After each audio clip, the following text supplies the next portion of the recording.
Bienvenido de nuevo. Este es el segundo episodio y el tercer capítulo de los videos de electrónica cristalina. Querido Dani Vela, por favor resume de qué hablaremos en este capítulo. En este video, principalmente actualizamos nuestro conocimiento sobre las corrientes de CC, incluyendo resistores, diferentes fuentes y el concepto de potencia. También discutiremos brevemente el voltaje de CA. Comencemos de inmediato con el concepto de corriente eléctrica. Si conectamos dos cuerpos cargados diferente con un cable de metal, vemos que los electrones se mueven del cuerpo más negativo hacia el cuerpo más positivo. Podemos ver que la electricidad, el flujo hacia la plaga más positiva, el flujo de los flujos es unidireccional. El flujo de carga se llama corriente eléctrica con I mayúscula. La corriente eléctrica muestra cuánta carga fluye a través del conductor en un tiempo dado.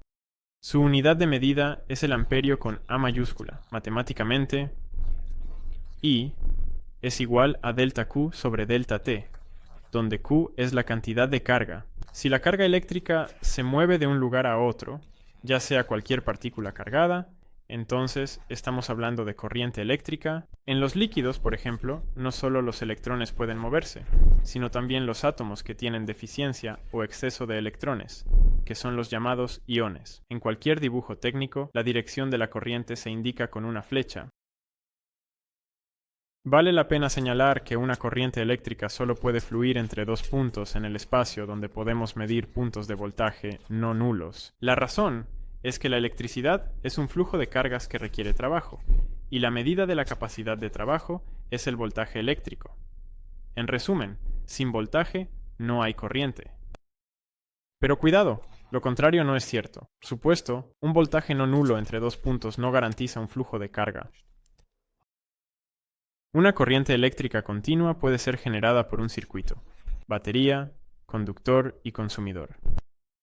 En el terminal negativo de la batería hay un exceso de electrones. En el terminal positivo hay una falta de electrones, debido a los procesos químicos que ocurren allí. Cuando se conecta al consumidor con cables, los electrones del terminal negativo fluyen a través del conductor y del consumidor, llegando al terminal positivo de la batería, tratando de igualar la diferencia de carga. La batería reemplaza los electrones en el terminal negativo con los procesos químicos que ocurren en ella. Los átomos de los materiales conductores están en una red metálica estable. Los electrones en movimiento colisionan con ellos durante su movimiento, por lo que transfieren parte de su energía cinética a los átomos ligados, lo que provoca un aumento en la temperatura. La energía eléctrica de la batería se convierte en la energía cinética de los electrones, algunos de los cuales se convierten en energía térmica durante la colisión, lo que provoca un aumento en la temperatura. Los conductores de diferentes materiales y geometrías inhiben a los electrones en su movimiento en diferentes grados. Usamos el concepto de resistencia para describir esta propiedad. Su símbolo es la R mayúscula. Su unidad de medida es el ohm, que se representa con la letra griega omega mayúscula. Se alcanzó. Valor de contrapeso. La llamada ley de Ohm establece que el valor de la resistencia es la relación entre el voltaje y la corriente que fluye a través de él. También se deduce que si la corriente fluye a través de un conductor y la resistencia entre dos puntos no es cero, entonces se puede medir una caída de voltaje entre estos dos puntos. En los circuitos eléctricos, hay necesidad de un componente que tenga una resistencia deliberadamente mayor que la de los cables. Estos componentes son conocidos como resistores.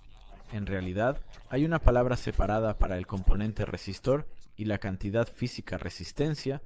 El resistor es un componente que se utiliza a menudo en circuitos eléctricos, a menudo debido al papel limitante de una corriente constante. Hablemos de la definición de la potencia eléctrica. Ya hemos encontrado que si la corriente fluye a través de un conductor, se genera calor, que se llama calor de Joule. Si medimos esta corriente y el voltaje entre los dos puntos del material, entonces, de su producto, obtenemos la salida de calor.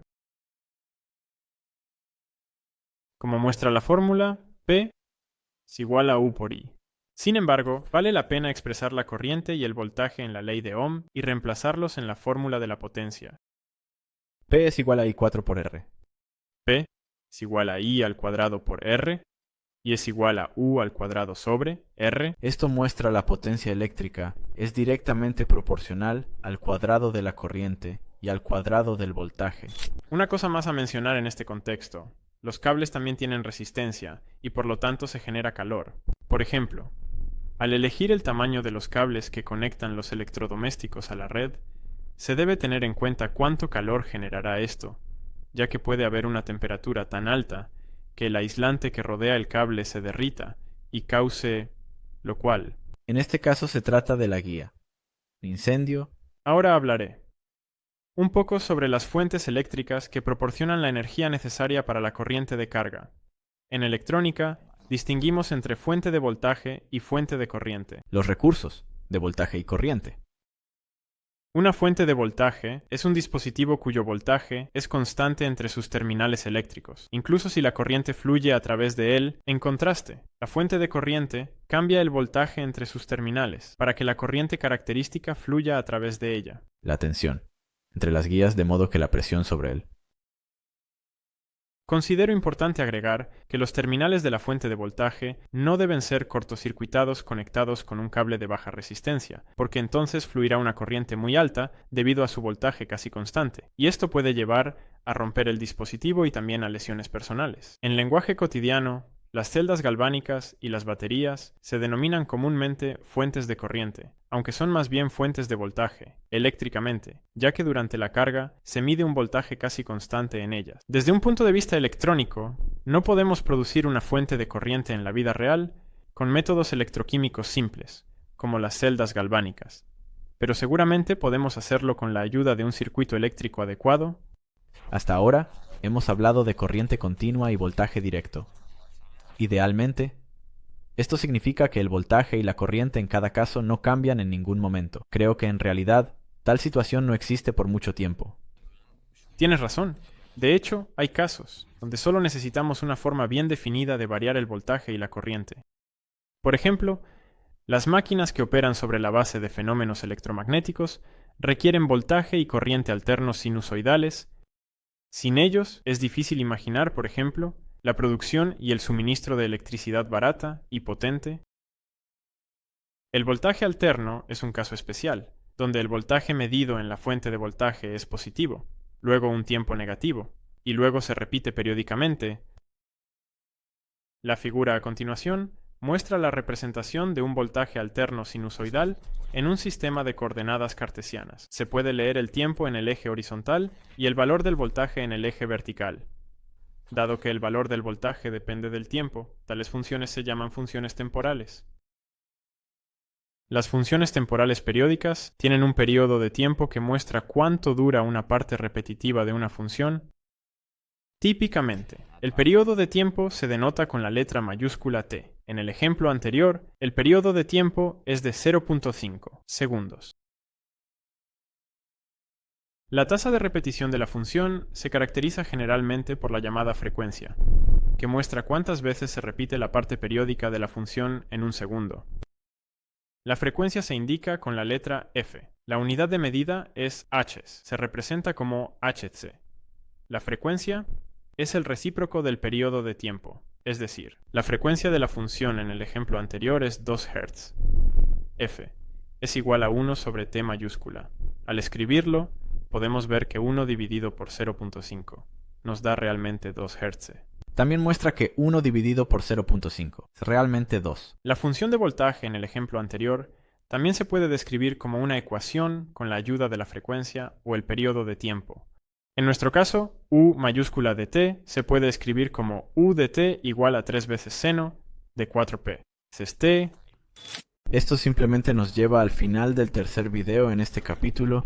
Les damos la bienvenida a todos en el cuarto y último video, donde escucharán sobre las herramientas que usamos para describir matemáticamente las características de voltaje, corriente y resistencia de un circuito. Adiós.